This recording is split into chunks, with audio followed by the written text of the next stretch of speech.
Welcome to my channel.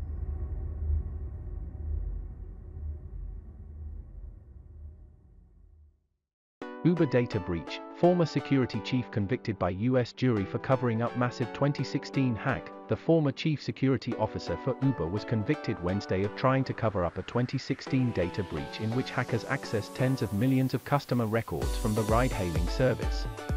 A federal jury in San Francisco convicted Joseph Sullivan of obstructing justice and concealing knowledge that a federal felony had been committed. Federal prosecutors said Sullivan remains free on bond pending sentencing and could face a total of 8 years in prison on the 2 charges when he is sentenced. Prosecutors said technology companies in the Northern District of California collect and store vast amounts of data from users, U.S. Attorney Stephanie M. Hines said in a statement. We will not tolerate concealment of important information from the public by corporate executives more interested in protecting their reputation and that of their employers than in protecting users.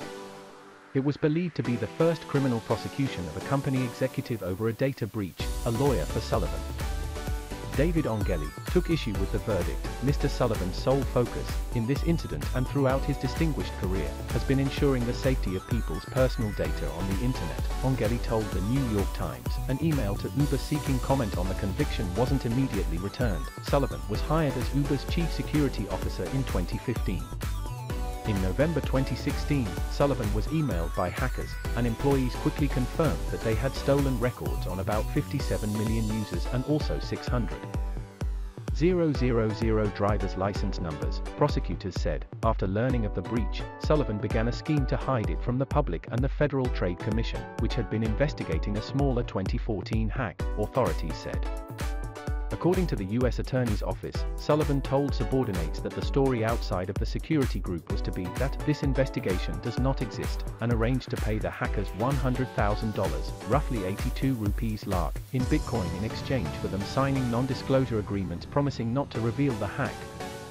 He also never mentioned the breach to Uber lawyers who were involved with the FTC's inquiry. Prosecutors said Sullivan orchestrated these acts despite knowing that the hackers were hacking and extorting other companies as well as Uber.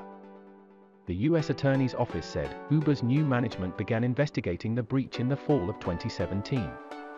Despite Sullivan lying to the new chief executive officer and others, the truth was uncovered and the breach was made public. Prosecutors said Sullivan was fired along with Craig Clark, an Uber lawyer he had told about the breach. Clark was given immunity by prosecutors and testified against Sullivan. No other Uber executives were charged in the case. The hackers pleaded guilty in 2019 to computer fraud conspiracy charges and are awaiting sentencing. Sullivan was convicted of obstruction of proceedings of the Federal Trade Commission and misprision of felony, meaning concealing knowledge of a felony from authorities. Meanwhile, some experts have questioned how much cybersecurity has improved at Uber since the breach. The company announced last month that all its services were operational following what security professionals called a major data breach, claiming there was no evidence the hacker got access to sensitive user data. The lone hacker apparently gained access posing as a colleague, tricking an Uber employee into surrendering their credentials. Screenshots the hacker shared with security researchers indicate they obtained full access to the cloud-based systems where Uber stores sensitive customer and financial data.